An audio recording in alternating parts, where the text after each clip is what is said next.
होते हैं वो पल जब चित्त विकारों से मुक्त होकर तन्मय होता है प्रेम में, नेह में, श्रद्धा में, भक्ति में। और कदाचित ये तो संत का प्रताप होता है कि वो हमारे अंतर की श्रद्धा को जागृत करे। कदाचित हमारे ही भीतर की सामर्थ्य जगती है, किंतु उस सामर्थ्य को जगाने वाले सद्गुरु जब अनुकूल होते हैं वो सामर्थ्य तभी जगती है, उस सामर्थ्य को तभी पहचाना जाता है। सर्दी की ठिठुरती हुई रातों में हम कंबल ओढ़ते हैं और सोचते हैं कि ठंडी से बचें।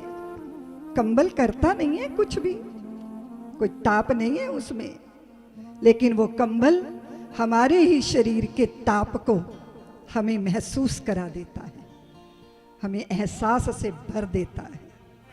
हम उस ठिठुरती हुई ठंडी में, उस शीतलता में अपने ही ताप से, अपने ही अंदर की गर्मी से, उस शीत से बचते हैं। कंबल ने क्या किया? ऐसे ही संत हैं, ठंडी में तुम कंबल ओढ़ के अपने ताप को जगा लेते हो और सतगुरु की कृपा की चादर में तुम अपने अंतर के गोविंद को पा लेते हो।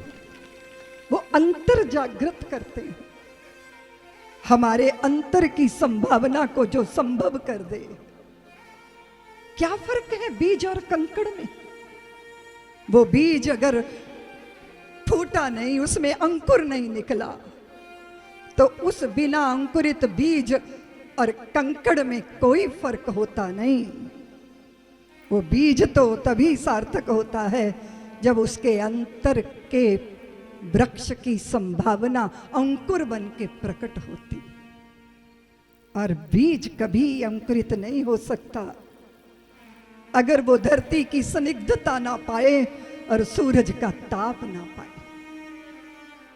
जिस बीज ने स्वयं को मिटाया, मिट्टी को समर्पित किया, मिटा दे अपनी हस्ती को। अगर कुछ मर्तबा चाहे कि दाना खाक में मिलके गुले गुलजार होता है, जिस बीज ने मिटना स्वीकार किया, उसी बीज के वृक्ष की संभावना संभव हुई।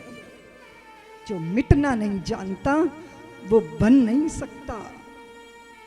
सद्गुरु की शरण मिटने की कला सिखाती है। तो संत की शरण में आया, जिसने संत की वाणी को अपना प्रसाद माना, जिसने सद्गुरु की सन्निधि को अपने जीवन की धन्यता माना, और जिसने अपने अभिमान के पोषण नहीं अपितु अपनी उस ईगो को, अपनी उस अहंता को, ममता को मिटाने का संकल्प साधा। देखो देवियों, प्रतिमाओं और चित्रों की पूजा आसान होती है, लेकिन जीवंत सद्गुरु की सन्निधि आसान नहीं होती। उनकी आंखों में खरे उतरना मुश्किल होता है, क्योंकि उनकी आंखें भेद देती हैं हमारे अंतर को। सद्गुरु वो जो हमारी दुर्बलता पहचाने, और सद्गुरु वो जो हमारी सामर्थ्य को से हमारा परिचय कराए। क्या है दुर्बलता? हमारी दुर्बलता क्या है? अयमेव हिमे बंधो जीवितो, बहुत जागृत स्पृहा, जीता रहूं, जीता रहूं, जीता रहूं। मुझे चित्त में लालसा है कि मैं विषयों से सुखी हो जाऊं, मेरी इंद्रियां मुझे तृप्त करेंगी, संसार के दृश्य देखूंगा, अनुकूल शब्द सुनूंगा, अपने प्रेमी की आंखों में उतरकर उसके हृदय की झील में गोता लगाऊंगा। दुनिया मेरी जय जयकार करेगी। कदाचित मैंने नश्वर काया ओढ़ी है, लेकिन इस नश्वर को नश्वर नहीं होने देना चाहता।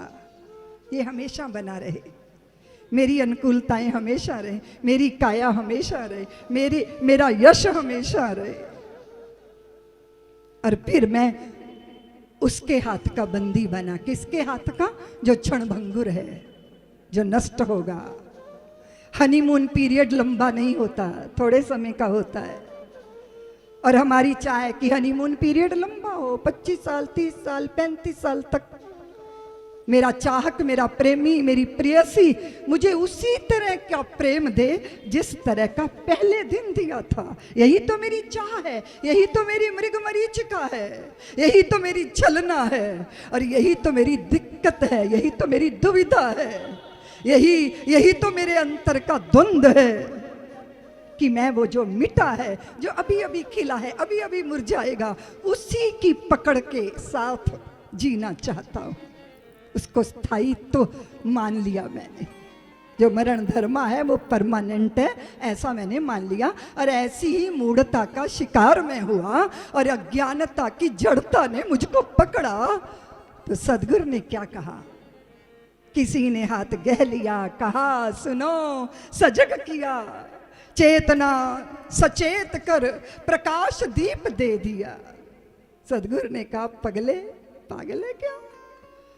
क्षणभंगुर के लिए दीवाना बना, जो असत्य है उसको पकड़े बैठा है और जो सत्य है उसकी तरफ झांक नहीं रहा। विनाशी के आकर्षण में तुम अविनाशी की ओर उन्मुख नहीं हुए। इसलिए पगले जरा देख, जरा झांक, उतर जरा। सब्सक्राइब करें साध्वी ऋतंभरा जी के YouTube चैनल को और हमारे वीडियो को सबसे पहले देखने के लिए बेल आइकन को दबाना ना भूलें।